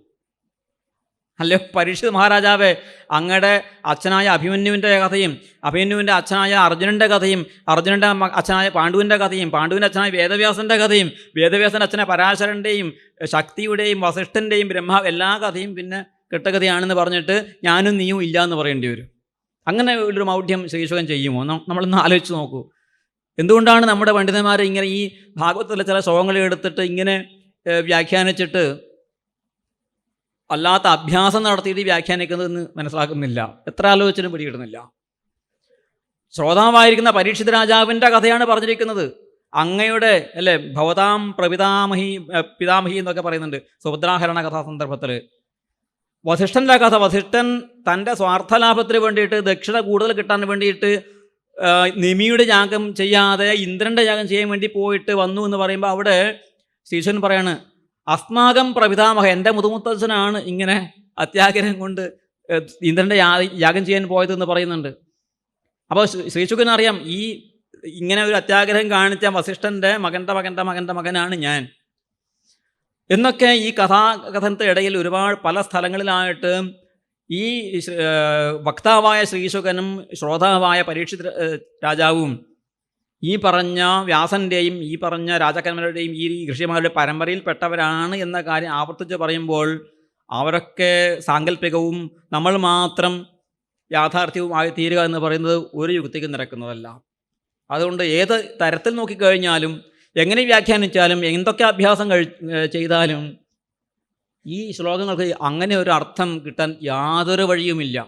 അങ്ങനെ ഒരു മഹാജ്ഞാനികളായിട്ടുള്ള ശ്രീധരാചാര്യ സ്വാമികളോ വംശീധര സ്വാമികളോ അല്ലെങ്കിൽ മറ്റനേകം ഗൂഢാർത്ഥ സന്ദീപിനി മുതലായിട്ടുള്ള വ്യാഖ്യാനങ്ങൾ, അല്ലെങ്കിൽ ചൂർണിക തുടങ്ങിയ വ്യാഖ്യാനങ്ങൾ, ബാലപ്രബോധിനി മുതലായിട്ടുള്ള വ്യാഖ്യാനങ്ങൾ, ഈ വ്യാഖ്യാനങ്ങളിലൊന്നും ഏറെക്കുറെ ഇതൊക്കെ പരിശോധിച്ച ഒരാൾ എന്ന രീതിയിൽ അവിടെ ഒന്നും ഈ കഥകൾ വ്യാജമാണ് എന്ന് പറഞ്ഞിട്ടില്ല. പിന്നെ ഇവിടെ നിന്നാണ് നമ്മുടെ ഈ അധുനാതനന്മാരായിരിക്കുന്ന ഒരുപാട് ആളുകൾക്ക് ഇങ്ങനൊരു വ്യാഖ്യാനം കിട്ടിയത് എന്ന് മനസ്സിലാകുന്നില്ല. ഏതായാലും അത് സതുദ്ദേശപരമായിട്ട് തോന്നുന്നില്ല. അതുകൊണ്ടാണ് ഇവിടെ അത്തരം കാര്യങ്ങളൊന്ന് കുറച്ച് പ്രാധാന്യം കൊടുത്ത് തുറന്ന് കാണിക്കണം എന്ന് ഞാൻ വിചാരിച്ചത്. ഇങ്ങനെ ഈ രാജാക്കന്മാരുടെ ഈ ഭൂമിയോടുള്ള അമിതമായ അഭിനിവേശത്തെക്കുറിച്ച് അവതരിപ്പിക്കുകയും ശ്രീകൃഷ്ണ കഥകളാണ്, ഉത്തമ ശ്ലോകനായ ഭഗവാന്റെ കഥകളാണ് പ്രധാനമെന്ന് ഇവിടെ പ്രഖ്യാപിച്ചപ്പോൾ പരീക്ഷിത് മഹാരാജാവ് ചോദിച്ചു, ശ്രീശോ ബ്രഹ്മർഷേ, അങ്ങ് ഈ യുഗങ്ങളുടെ 4 യുഗങ്ങളുടെ കാര്യങ്ങളൊക്കെ പറഞ്ഞല്ലോ. ഈ 4 യുഗങ്ങളിൽ എങ്ങനെയാണ് ഈ കലിയുഗത്തിൻ്റെ ദോഷങ്ങളെ നമ്മൾ മറികടക്കേണ്ടത്? എങ്ങനെയാണ് ഈ കലിയുഗത്തിൻ്റെതായ പറഞ്ഞ പല പല ദോഷങ്ങൾ പറഞ്ഞിട്ടുണ്ട്. ആ ദോഷങ്ങളെ കലിയുഗത്തിൽ മനുഷ്യർ എങ്ങനെയൊക്കെ പെരുമാറും എന്ന് നേരത്തെ സ്വാമിജി ഇവിടെ അവതരിപ്പിച്ചു. നമ്മളൊക്കെ അതിൻ്റെ ഒന്നുകിൽ അതിൻ്റെ ഇരകളായിട്ടോ അല്ലെങ്കിൽ അതിൻ്റെ പ്രയോക്താക്കളായിട്ടോ ഒക്കെ ജീവിക്കുന്ന ആളുകളുമാണ്. എങ്ങനെയാണ് ആ ദോഷങ്ങളെ നമ്മൾ അതിജീവിക്കുക? അതിൻ്റെ മാർഗം എന്താണ്? യുഗങ്ങളുടെ സ്വഭാവം എന്താണ്? യുഗധർമ്മം എന്താണ്? എന്നൊക്കെ പരീക്ഷിത് രാജാവ് ചോദിച്ചപ്പോൾ ശ്രീശുകൻ ആ യുഗങ്ങളെ 4 യുഗങ്ങളെയും ഒന്ന് താരതമ്യം ചെയ്തുകൊണ്ട് പറഞ്ഞു. ചുരുക്കത്തിൽ നേരത്തെ പറഞ്ഞതിൻ്റെ മറ്റൊരു തലത്തിലുള്ള വിശദീകരണം പറഞ്ഞു. കൃതയുഗത്തിൽ ധർമ്മത്തിൻ്റെ 4 പാദങ്ങളും നിലനിൽക്കും. ഇതൊക്കെയാണ് സത്യം, ദാനം, തപസ്, ദയ. സത്യം, ദയ, തപോ, ദാനം ഇതി പാതാ വിഭോർ നൃപ. ഈ 4 കാലുകളിൽ ഓരോ യുഗം കഴിയുന്തോറും അതിൻ്റെ 4-1 ഭാഗം ക്ഷയിച്ചു പോകുമെന്നാണ്. ഏതെങ്കിലും ഒരു കാല് നഷ്ടപ്പെടുമെന്നല്ല. ഈ 4ഉം ചേർന്ന് കൊണ്ടുള്ള അതിൻ്റെ ആ സഞ്ചാരത്തിന്, അതിൻ്റെ ജീവിതത്തിന് ചെറിയൊരു ക്ഷയം സംഭവിക്കുന്നുണ്ട്. അപ്പം സത്യവും ദയയും തപസ്സും ദാനവും ത്രേതായുഗം ആകുമ്പോഴേക്കും ഇതിൻ്റെയൊക്കെ 3/4 ഭാഗം മാത്രമേ ഉണ്ടാവുള്ളൂ, 1/4 ഭാഗം നഷ്ടപ്പെട്ടു പോകും എന്നാണ്. ഏതായാലും കൃതയുഗത്തിൽ എല്ലാവരും സംതൃപ്തന്മാരായിരിക്കും, കാരുണ്യമുള്ളവരായിരിക്കും, പരസ്പര മൈത്രീഭാവമുള്ളവരായിരിക്കും, ഇന്ദ്രനിഗ്രഹം ഉള്ളവരായിരിക്കും, ക്ഷമാശീലം തിദിക്ഷയുള്ളവരായിരിക്കും എന്ന് പറഞ്ഞിട്ടുണ്ട്. ആത്മാരാമാഹ സാമദൃശഃ പ്രാശശ്രമണ ജനാഹ. ആത്മാരാമന്മാരായിരിക്കും. ജീവിത സുഖത്തിന് വേണ്ടിയിട്ട് ബാഹ്യമായ ഇന്ദ്രിയങ്ങളെ കെട്ടഴിച്ച് വിടുന്നവരായിരിക്കില്ല. കണ്ണടച്ച് ഉള്ളിലേക്ക് പോയാൽ ആവൃത്തചക്ഷുഹു അമൃതത്വമിച്ഛൻ. ആവൃത്തചക്ഷുവായിട്ട് ഇന്ദ്രിയങ്ങളെ പുറത്തേക്ക് തുറന്നു വിടാതെ അടച്ചിട്ട് അകത്തേക്ക് നിരീക്ഷിച്ചു കഴിഞ്ഞാൽ അവിടെയാണ് സുഖസ്വരൂപനായ ഭഗവാനുള്ളത്. നിത്യമായ ആനന്ദം ഇതിനകത്താണ്. പുറത്ത് കാണുന്ന ആനന്ദമൊക്കെ എന്താണ്? അത് ക്ഷണികമാണ്, വെറും കെട്ടുകാഴ്ചകളാണ് എന്ന് ബോധ്യപ്പെട്ട ആളുകളായിരിക്കും പ്രായശഃ കൂടുതലായിട്ടും കൃതയുഗത്തിലുണ്ടാവുക എന്ന് പറഞ്ഞിരിക്കുന്നു. അത് കഴിഞ്ഞ് ത്രേതായുഗം വരുമ്പോഴോ ധർമ്മപാദാനാം തുര്യാംശോ ഹീയത്തെ ശനൈഹി. മെല്ലെ മെല്ലെ മെല്ലെ അതിൻ്റെ 4-1 ഭാഗം ക്ഷയിച്ചു പോകും, ഈ 4 ഗുണങ്ങളുടെയും. അപ്പോൾ ആളുകൾ തഥാ ക്രിയാതപോനിഷ്ഠാഹ നാതിഹിംസ്രാഹ നലംപടാഹ. കൃതയുഗത്തെ എല്ലാവരും തപസ് ചെയ്യുന്നവരായിരുന്നുവെങ്കിൽ ത്രേതായുഗം ആകുമ്പോഴേക്കും ക്രിയാതപോനിഷ്ഠാഹ, ആ തപോനിഷ്ഠകളൊക്കെ ക്രിയാപരമായിരിക്കും. പടിഞ്ഞിരുന്ന് കൈകളൊക്കെ ഉത്സംഗത്തിൽ വെച്ച് മൂക്കൊക്കെ പിടിച്ച കണ്ണൊക്കെ അടച്ചിട്ട് അങ്ങനെ ഇരിക്കും. ഞാൻ 3 മണിക്കൂർ കണ്ണടച്ചിരുന്നു എന്ന് അഭിമാനിക്കും. അതാ തപസ്സിൽ പ്രാധാന്യം അതിനാകും. അല്ലെങ്കിൽ അങ്ങനെയുള്ള ക്രിയകൾ, അല്ലെങ്കിൽ വ്രതങ്ങൾ എടുക്കുക, ഉപവാസം എടുക്കുക, പലതരത്തിലുള്ള ക്രിയാകലാപങ്ങളെയും തപസ്സാക്കിയിട്ട് അതാണ് തപസ് എന്നുള്ള രീതിയിലേക്ക് തപസ്സിൻ്റെ സ്വഭാവത്തിൽ മാറ്റം വരും. വാസ്തവത്തിൽ തപസ് എന്ന് പറയുന്നത് നമ്മുടെ മനസ്സുകൊണ്ട് ചെയ്യേണ്ടതാണ്, അന്ധകരണം കൊണ്ട് ചെയ്യേണ്ടതാണ്. അതായത് അന്ധകരണത്തിൻ്റെ പ്രവർത്തികളെ ഇല്ലായ്മ ചെയ്യുക, അതിനെ ശാന്തമാക്കി വെക്കുക, മനസ്സിനെ നിശ്ചലമാക്കി വെക്കുന്നതിനെയാണ് തപസ് എന്ന് പറയുന്നത്. അത് മാറിയിട്ട് മനസ്സിനെ ഏതെങ്കിലും തരത്തിൽ ഏകാഗ്രമാക്കാൻ വേണ്ടിയിട്ടുള്ള നിരവധി കർമ്മകലാപങ്ങളെ അനുഷ്ഠിക്കുന്നത് തപസ്സാണ് എന്ന രീതിയിലേക്ക് അതിൻ്റെ സ്വഭാവം മാറും. വലിയ ഹിംസകൾ ചെയ്യാതെ അതിഹിംസ്രാഹ, പൂർണ്ണമായിട്ടും അഹിംസാവാദികളല്ലെങ്കിലും വലിയ വലിയ അതിര് കടന്ന ഹിംസകൾ അവർ ചെയ്യുകയില്ല. വലിയ ലമ്പടന്മാരായിരിക്കുകയില്ല, അതികാമന്മാരായിരിക്കുകയില്ല. ത്രൈവർഗിക സ്ത്രീവൃദ്ധാഹ, വൈദികമായ കർമ്മങ്ങളെ ചെയ്യുന്നവരും അത് പഠിച്ചവരുമായിരിക്കും. വർണ്ണാഹ ബ്രഹ്മോത്തര നൃപ, കൂടുതൽ ആളുകളും ബ്രാഹ്മണരായിരിക്കും ത്രേതായുഗത്തിൽ. കൃതയുഗത്തിൽ എല്ലാവരും ആത്മാരാമന്മാരായതുകൊണ്ട് അവിടെ വർണ്ണം ചാതുർവർണ്ണത്തിന് പ്രസക്തി ഉണ്ടാവുകയില്ല. അവിടെ ദണ്ഡിനും ദണ്ഡനീതിയും ദണ്ഡധാരിയും ഉണ്ടാവില്ല. രാജാവ് നരാജ്യം നച രാജാസീത് ന ദണ്ഡോ നച ദാണ്ഡികാഹ, മഹാഭാരതത്തിൽ പറയുന്നുണ്ട്. ധർമ്മേണൈവ പ്രജാ സർവാഹ രക്ഷന്തി സ്മ പരസ്പരം. ധർമ്മം കൊണ്ട് ജനങ്ങൾ പരസ്പരം രക്ഷിക്കുന്നത് കൊണ്ട് ശിക്ഷ ഏറ്റുവാങ്ങുന്നവരും ശിക്ഷ കൊടുക്കുന്നവരും ശിക്ഷാ നീതിയും ആവശ്യം വരില്ല കൃതയുഗത്തിൻ്റെ ആരംഭത്തിൽ നിന്നാണ്. അപ്പോൾ അവിടെ കൂടുതൽ ആളുകളും സത്കർമ്മം ചെയ്യുന്നവരും സദ്ഗുണമുള്ളവരും ആയതുകൊണ്ട് ഭൂരിഭാഗം ആളുകളും ബ്രാഹ്മണരായിരിക്കും എന്ന് പറഞ്ഞിരിക്കുന്നു. ബ്രാഹ്മണന്റെ ഗുണങ്ങളെക്കുറിച്ച് ഭാഗവതം പറയുന്നുണ്ട്. ഇതൊക്കെയാണ് കർമ്മങ്ങളും ഗുണങ്ങളും ഒക്കെ. അങ്ങനെ ക്രമേണ ദ്വാപരയുഗം വന്നു. തപസ്സത്യ ദയാ ദാനേഷു അർദ്ധം ഹ്രസതി ദ്വാപരയുഗം ആകുമ്പോഴേക്കും ഈ പറഞ്ഞ തപസ്, ദാനം, ദയ, സത്യം മുതലായ ഗുണങ്ങൾ പകുതിയായിട്ട് ചുരുങ്ങി. എന്നിട്ടോ ഹിംസാതുഷ്ടി അനുരതദ്വേഷൈ ധർമ്മസ്യാധർമ്മലക്ഷണൈ, അധർമ്മലക്ഷണങ്ങളെ കൊണ്ട് ധർമ്മത്തെ ഇല്ലാതാക്കും.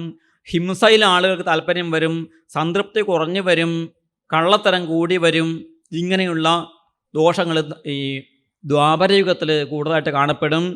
ആളുകൾ യശസ്സ് സമ്പാദിക്കുന്നവരായിരിക്കും, യാഗാദി കർമ്മങ്ങളിൽ വളരെയധികം നൈപുണ്യമുള്ളവരായിരിക്കും, ധനമുള്ളവരായിരിക്കും, കുടുംബം ഉണ്ടാക്കിയിട്ട് നല്ല കുടുംബജീവിതം നയിക്കുന്നവരായിരിക്കും, സന്തോഷമുള്ളവരായിരിക്കും. വർണ്ണാഹ ക്ഷത്രദ്വിജോത്തരാഹ, ദ്വാപരയുഗത്തിൽ ബ്രാഹ്മണരും ക്ഷത്രിയന്മാരുമായിരിക്കും എണ്ണത്തിൽ ജനസംഖ്യയിൽ കൂടുതൽ ഉണ്ടാവുക. അതുകൊണ്ട് ഈ ദ്വാപരയുഗം അല്ലെങ്കിൽ കലിയുഗം തുടങ്ങുന്നതിന് മുമ്പ് നമ്മുടെ പൗരാണിക കാലത്ത് ഒരുപാട് ഈ ജാതീയമായിട്ടുള്ള ചൂഷണം ഉണ്ടായി എന്ന് പറയാൻ സാധിക്കില്ല. കാരണം ശൂദ്രന്മാരുടെ എണ്ണം വളരെ കുറവായിരുന്നു. ത്രേതായുഗത്തിലെ ബ്രാഹ്മണരായിരുന്നു ജനസംഖ്യയിൽ കൂടുതൽ. ദ്വാപരയുഗം വന്നപ്പോഴേക്കും ക്ഷത്രിയന്മാരും ബ്രാഹ്മണരുമാണ് ജനസംഖ്യയിൽ കൂടുതലുണ്ടായിരുന്നത്. വൈശ്യന്മാരും ശൂദ്രന്മാരും എണ്ണത്തിൽ കുറവായിരുന്നു എന്നാണ് പറയുന്നത്. അങ്ങനെ നാലാമത്തെ യുഗം വരുമ്പോൾ കലോത്തു ധർമ്മഹേതൂനാം തുര്യാംശോ ധർമ്മഹേതുഭിഹി, ഈ പറഞ്ഞ സത്യം, ദയ, ദാനം, തപസ്, ഈ 4 ഗുണങ്ങൾ കലിയുഗം വരുമ്പോഴേക്കും 4-1 ചുരുങ്ങും. അപ്പോൾ ആളുകളുടെ ദുഷ്ടത വർദ്ധിക്കും, ഹിംസാ ഭാവന വർദ്ധിക്കും, മനസ്സിൻ്റെ സംതൃപ്തി വളരെയധികം കുറയും, ദ്വേഷം വളരെ കൂടും, പരസ്പര ശത്രുത വർദ്ധിക്കും. തസ്മിൻ ലുബ്ധാഹ ദുരാചാരാഹ നിർദ്ദയാഹ ശുഷ്കവൈരിണഃ ദുർഭകാഹ. നേരത്തെ സ്വാമിജി ഇവിടെ അവതരിപ്പിച്ചു, തൊട്ട് മുമ്പുള്ള അധ്യായത്തിൽ പറഞ്ഞിട്ടുണ്ട് കലിയുഗത്തിൽ എന്തൊക്കെയാണ് ജനങ്ങൾ കാണിച്ചു കൂട്ടുക എന്ന കാര്യം. അപ്പോൾ ഇവിടെ ഈ കലിയുഗം വരുന്നതോടുകൂടി കലിയുഗത്തിൻ്റെ അവസാനം ആകുമ്പോഴേക്കും എന്താകും എന്നുള്ളത് അവിടെ സൂചിപ്പിച്ചിട്ടുണ്ട്. ഇപ്പോൾ കലിയുഗം തുടങ്ങിയതേ ഉള്ളൂ. 4,32,000 വർഷമാണ് കലിയുഗം. അതിൻ്റെ 5,100 വർഷമേ കഴിഞ്ഞിട്ടുള്ളൂ, പരിഭ്രമിക്കാറായിട്ടില്ല. ഇനി ഒരു 3,27,000 വർഷങ്ങൾ ഇനി ബാക്കിയുണ്ട്. ഇനിയും മനുഷ്യൻ അധപ്പതിക്കാൻ ഇനിയും അവസരമുണ്ട് എന്നർത്ഥം. എങ്ങോട്ടാണ് ഇനി അധപ്പതിക്കുന്നതെന്ന് പറയാൻ സാധിക്കില്ല. ഏതായാലും അത്രയും ദീർഘമായ കാലയളവ് ബാക്കിയിരിക്കുമ്പോൾ ഈ ഭാഗവതത്തിൽ പറഞ്ഞ കാര്യങ്ങളൊക്കെ തന്നെ ശിഷ്ണോദരതൃപാജനാഹ, ഭക്ഷണം അതുപോലെ ലൈംഗിക വേഴ്ച ഇത് മാത്രമായിട്ട് മാറും. സയൻസിൽ ഒരു ഈ പരിണാമത്തിൻ്റെ ഒരു നിയമം പറയുന്നുണ്ട്. നമ്മുടെ ഈ ഡാർവിനെ പോലെയുള്ള ഒരു ശാസ്ത്രജ്ഞൻ പറഞ്ഞ നിയമം എന്താണെന്ന് വെച്ചാൽ, ഏത് ശരീരമാണോ ജീവജാലങ്ങൾ അധികം ഉപയോഗിക്കാത്തത്, ഏത് അവയവമാണോ ഉപയോഗിക്കാത്തത്, ആ അവയവം കുറഞ്ഞു വരും. ലാമാർക്ക് എന്നാണ് ശാസ്ത്രജ്ഞൻ്റെ പേര്. അപ്പോൾ ലാമാർക്കിൻ്റെ തിയറി എന്താണെന്ന് വെച്ചാൽ, ഉപയോഗിക്കാത്ത അവയവത്തിൻ്റെ വലിപ്പം കുറഞ്ഞു വന്ന് അവസാനം അതില്ലാതെയാകും. അങ്ങനെയാണ് മനുഷ്യന് വാലില്ലാതായതെന്നാണ് അദ്ദേഹം പറഞ്ഞു വരുന്നത്. വാലിന് അധികം ഉപയോഗിക്കാതെ വരുമ്പോൾ അത് കുറഞ്ഞു പോകും. അതുപോലെ മനുഷ്യൻ ആ ലാമാർക്കിൻ്റെ സിദ്ധാന്തം ശരിയാണെങ്കിൽ ആലോചിച്ച് നോക്കൂ, കലിയുഗത്തിൻ്റെ അവസാനം ആകുമ്പോഴേക്കും മനുഷ്യൻ എന്ന് പറഞ്ഞാൽ ഒരു വയറ് മാത്രമേ ഉണ്ടാവുള്ളൂ. അതാണ് വയറും ലൈംഗിക അവയവും മാത്രമുള്ള ഒരു ജീവിയായിട്ട് മാറിയിട്ട് ഉരുണ്ട് പോകേണ്ടി വരും. അന്ന് നമ്മുടെ കാരണം നമുക്ക് നടക്കേണ്ടി വരില്ല. നമുക്ക് വാഹനമുണ്ട്, വീട്ടിനകത്തേക്ക് വണ്ടി വരും, അതിനകത്ത് ഉരുണ്ട് വണ്ടിക്കകത്ത് കയറുക, അവിടുന്ന് നമ്മുടെ വാഹനം നമ്മുടെ ഓഫീസിലൊക്കെ ഉണ്ടാക്കും, അവിടുത്തെ ഉരുണ്ട് ഓഫീസിലേക്ക് ഇറങ്ങുക, അങ്ങനെ ചെറിയൊരു ഉരുളിൽ മാത്രമേ വേണ്ടി വരുള്ളൂ. അത് സത്യമാകാതിരിക്കട്ടെ, ആ സിദ്ധാന്തം പിന്നീട് വന്ന ആളുകളൊക്കെ അതങ്ങനെ അല്ല എന്നൊക്കെ സ്ഥാപിച്ചിട്ടൊക്കെ ഉണ്ട്. ഏതായാലും രസകരമായൊരു സിദ്ധാന്തമാണ്. അപ്പോൾ ഏതായാലും കലിയുഗത്തിൻ്റെ അവസാനം ആകുമ്പോഴേക്കും ഇങ്ങനൊരു ശിഷ്ണോത്തര തപന്മാരായിട്ട് മാറും മനുഷ്യർ എന്നുള്ളത് ഭാഗവതം നമുക്ക് നൽകുന്ന ഒരു മുന്നറിയിപ്പ് കൂടിയാണ്. അപ്പോൾ ആ കലിയുഗത്തിൻ്റെ അവസാനത്തിൽ പിന്നീടൊരു കൃതയുഗം വരുമ്പോഴേക്കും വീണ്ടും മാറി വന്ന് ആളുകളുടെ ലോഭവും കാമവും ക്രോധവും ലോഭവും ഒക്കെ കുറഞ്ഞു വന്ന് ആളുകൾ മെല്ലെ മെല്ലെ ആ ധർമ്മത്തിൻ്റെ മാർഗത്തിൽ സഞ്ചരിക്കാൻ തുടങ്ങും. അങ്ങനെ ഒരു നല്ല കാലം കൃതയുഗം വന്നു ചേരും. ഇങ്ങനെ ഈ ഓരോ യുഗങ്ങളിലും ധർമ്മത്തിൻ്റെ അളവിൽ കുറവ് സംഭവിച്ചുകൊണ്ടേയിരിക്കും, നിരന്തരമായി കുറഞ്ഞുകൊണ്ടേയിരിക്കും. പിന്നീട് ആ ധർമ്മത്തിൽ വീണ്ടും ഉത്കർഷമുണ്ടാകും. ഇങ്ങനെ ഉണ്ടാക്കുന്ന ഈ ഉയർച്ചയിലും താഴ്ചയിലും ഭഗവാൻ ചില സന്ദർഭങ്ങൾ നേരിട്ട് വന്ന് താൻ നിർമ്മിച്ച, താൻ സൃഷ്ടിച്ചതായ ആ പ്രപഞ്ചത്തിൻ്റെ ആ ഒരു റിപ്പയറിങ് ചെയ്യാൻ വേണ്ടി ഭഗവാൻ തന്നെ നേരിട്ട് വരും. അല്ലാതെ ഈ പ്രകൃതിത്തെ തന്നെ സ്വയം സന്തുലനം ഉണ്ടാക്കാനുള്ള ഒരു ഒരു മെക്കാനിസം ഭഗവാൻ കൊടുത്തിട്ടുണ്ട്. പ്രകൃതിക്ക് തന്നെ, പ്രപഞ്ചത്തിൽ തന്നെ സ്വയം അതിനെ നേരെയാക്കാനുള്ള ഒരു മെക്കാനിസം ഉണ്ട്. അതാണ് സത്വഗുണം, രജോ ഗുണം, തമോ ഗുണം. പക്ഷേ ചില സന്ദർഭങ്ങളിൽ നേരെയാകാതിരിക്കുമ്പോൾ അതിൻ്റെ നിർമ്മാതാവ് തന്നെ നേരിട്ട് വരും. അതിൻ്റെ കമ്പനി തന്നെ നേരിട്ട് വന്നിട്ട് റിപ്പയർ ചെയ്യുന്ന ഏർപ്പാടാണ് ഭഗവാന്റെ അവതാരങ്ങൾ. അങ്ങനെ കൃതയുഗത്തിലും ത്രേതായുഗത്തിലും ദ്വാപരയുഗത്തിലും ഭഗവാൻ നേരിട്ട് അവതാരങ്ങളെടുത്ത് വരും. കലിയുഗത്തിൽ ഭഗവാൻ ഛന്നനായിട്ട് വരും, ഛന്നക്കലവും. അതുകൊണ്ടാണ് ഭഗവാനെ ത്രിയുഗൻ എന്ന് പറയുന്നത്. അതൊക്കെ ആ പ്രഹ്ലാദ സ്തുതിയിൽ നമുക്ക് കാണാൻ സാധിക്കും.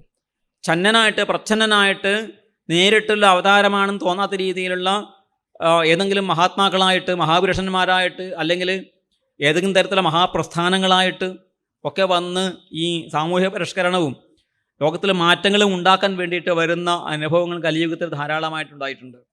അതൊക്കെ ഭഗവാന്റെ വിഭൂതിയായിട്ട് നമ്മൾ കണക്കാക്കണം. യദ്യത് വിഭൂതിമ സത്വം ശ്രീമദ് ഊർജിതമേവവാ തത്തദേവാവഗച്ഛത്വം മമ തേജോംശ സംഭവം എന്ന് ഭഗവാൻ പറഞ്ഞിട്ടുണ്ട്. എവിടെയൊക്കെ വിഭൂതികൾ കാണുന്നോ, അമിതമായ തേജസ് കാണുന്നുണ്ടോ, പരാക്രമം കാണുന്നുണ്ടോ, ശക്തി കാണുന്നുണ്ടോ, അതൊക്കെ എൻ്റെ തേജസ്സിൻ്റെ അംശമാണെന്ന് കരുതിക്കോളൂ. അങ്ങനെയുള്ള ഭഗവാന്റെ തേജസ്സുകൾ, ഭഗവാന്റെ തേജസ്സിനെ വഹിക്കുന്നവരായ മഹാപുരുഷന്മാരും മഹാപ്രസ്ഥാനങ്ങളും ഒക്കെ തന്നെ ഈ കലിയുഗത്തിൽ വന്നിട്ട് നിരന്തരമായ പരിഷ്കരണ പ്രവർത്തനങ്ങളൊക്കെ നടത്തിക്കൊണ്ടേയിരിക്കും. അതാണ് നമുക്ക് അല്പങ്ങൾ ഇപ്പോൾ ധർമ്മം നിലനിൽക്കുന്നത്. ഏതായാലും ഈ കലിയുഗത്തിൻ്റെ ഓരോ ഘട്ടങ്ങൾ മുന്നോട്ട് പോകുന്തോറും ആളുകൾ കള്ളം പറയുന്നവരായിട്ടും സത്യസന്ധത ഇല്ലാത്തവരായിട്ടും മഹാകാമികളായിട്ടും ആസുരിക സ്വഭാവമുള്ളവരായിട്ടും മാറും. രാജാക്കന്മാർ രാജാനശ്ച പ്രജാഭക്ഷാഹ ശിഷ്ണോദരത പരാജുജാഹ അവ്രത വടവ ഓശൗച ഭിക്ഷവച്ച കുടുംബിനഹ. രാജാക്കന്മാരൊക്കെ പ്രജകളെ പിടിച്ച് തിന്നുന്നവരായിട്ടും ബ്രാഹ്മണർ വയറിനെയും ലൈംഗികാവയവത്തെ മാത്രം സംരക്ഷിക്കുന്നവരായിട്ടും വടുക്കൾ ബ്രഹ്മചാരികൾ വ്രതങ്ങളെ ഉപേക്ഷിച്ചവരായിട്ടും അതുപോലെ ഭിക്ഷുക്കളൊക്കെ തന്നെ ശരീരശുദ്ധിയും മനഃശുദ്ധിയും ഇല്ലാത്തവരായിട്ടും ഇങ്ങനെയൊക്കെ ആളുകൾ ജീവിക്കും. തപസ് ചെയ്യുന്ന ആളുകൾ ഗ്രാമങ്ങളിൽ വസിച്ചുകൊണ്ട് സമൃദ്ധമായ സ്ഥലങ്ങളിൽ ഒക്കെ ജീവിക്കുന്നവരായിട്ട് മാറും തപസ്സുകൾ. തപസ് ചെയ്യണമെങ്കിൽ എയർ കണ്ടീഷൻ ചെയ്ത മുറിയിൽ നിന്ന് മാത്രമേ തപസ് ചെയ്യാൻ പറ്റുള്ളൂ എന്ന് വരും തപസ് ചെയ്യുന്ന ആളുകൾക്ക്. ന്യാസിനഹ അർത്ഥലോലുപാഹ സന്യാസധർമ്മം സ്വീകരിക്കുന്ന ആളുകൾ ധനത്തിന് വേണ്ടി പരസ്പരം അടിപിടി കൂടുന്നവരും കേസ് കൊടുക്കുന്നവരും വ്യവഹാരങ്ങൾ ചെയ്യുന്നവരുമായിട്ട് സന്യാസധർമ്മം പോലും ദുഷിച്ചു പോകും. ഹ്രസ്വകായാഹ മനുഷ്യരുടെ ശരീരത്തിൻ്റെ വലുപ്പം കുറഞ്ഞു വരും. പിന്നെയോ ഹ്രസ്വകായാഹ മഹാഹാരാഹ ആഹാരം നന്നായിട്ട് കഴിക്കുകയും കോട്ടയം അയ്യപ്പാസ പോലെ ഇരിക്കുകയും ചെയ്യും. കണ്ട ആൾ വളരെ ചെറുതായിരിക്കും, തീറ്റ നന്നായിട്ട് ചെയ്യേണ്ടി വരും. ഇങ്ങനെയുള്ള ആളുകളായിട്ട് മനുഷ്യന്മാരുടെ രൂപത്തിലും മാറ്റം വരും എന്ന് പറയുന്നത്. ഭൂര്യപത്യാഹ ഗതഹ്രിയ ധാരാളം പത്നിമാരുണ്ടാകും, ലജ്ജ തീരെ ഉണ്ടാവുകയില്ല. അപ്പോൾ എന്തായി മാറും? അപ്പോൾ ഇന്ന് കാണുന്നതായ കുറേ അധാർമികമായ കാര്യങ്ങളുടെ വലിയ വളർച്ച ഇനിയും ഉണ്ടാകും അത്തരം കാര്യങ്ങൾക്ക്. എങ്ങനെയാണോ യഥാ വാനരജാതേഹേ എന്നൊക്കെ ഭാഗവതത്തിൽ മറ്റ് സ്ഥലങ്ങൾ പറഞ്ഞിട്ടുണ്ട്. വാനരന്മാരെ പോലെ, കുരങ്ങന്മാരെ പോലെ, മൃഗങ്ങളെ പോലെ യഥേഷ്ടം ഇണചേരുന്ന ജീവികളായിട്ട്, മൃഗങ്ങളായിട്ട് മനുഷ്യൻ അധപ്പതിക്കും എന്നാണ് ഇവിടെ ചൂണ്ടിക്കാണിക്കുന്നത്. അതുപോലെ സ്ത്രീകൾക്കൊക്കെ അധപ്പതനം വരും. ശശുൽ കടുകഭാഷിണ്യ ചൗര്യമായോരു സാഹസാഹ പണേഷ്യന്തി വൈ ക്ഷുദ്രാഹ കിരാടാഹ കൂടകാരിണഹ. എല്ലാവരെയും വെറുപ്പിക്കുന്നതായ, വേദനിപ്പിക്കുന്നതായ വാക്കുകൾ പറയുന്നവരും, കള്ളം തരം കാണിക്കുന്നവരും, അനാവശ്യ കാര്യങ്ങൾ സാഹസം കാണിക്കുന്നവരും, ആപദ്ധർമ്മമല്ലാതെ തന്നെ നികൃഷ്ടമായ കർമ്മങ്ങൾ ചെയ്യുന്നവരായിട്ടും, സ്ത്രീകൾ പതിം ത്യക്ഷന്തി നിർദ്രവ്യം ഭൃത്യ അപ്യഖിലോത്തമം. സ്ത്രീകൾ ധനമില്ലാത്ത ഭർത്താവിനെ ഉപേക്ഷിക്കുന്നവരായിട്ടും, ഭൃത്യന്മാർ യജമാനന് കാശില്ലാണ്ടിരിക്കുമ്പോൾ യജമാനെ ഉപേക്ഷിക്കുന്നവരായിട്ടും, ഭൃത്തിനെ ഒന്നിനും കൊള്ളില്ലെന്ന് കാണുന്ന സമയത്ത്, രോഗം ശൈലാവുന്ന സമയത്ത് യജമാനൻ ഭൃത്തിനെ ഉപേക്ഷിക്കുന്നതായിട്ടും ഒക്കെ കാണും എന്ന് പറഞ്ഞു.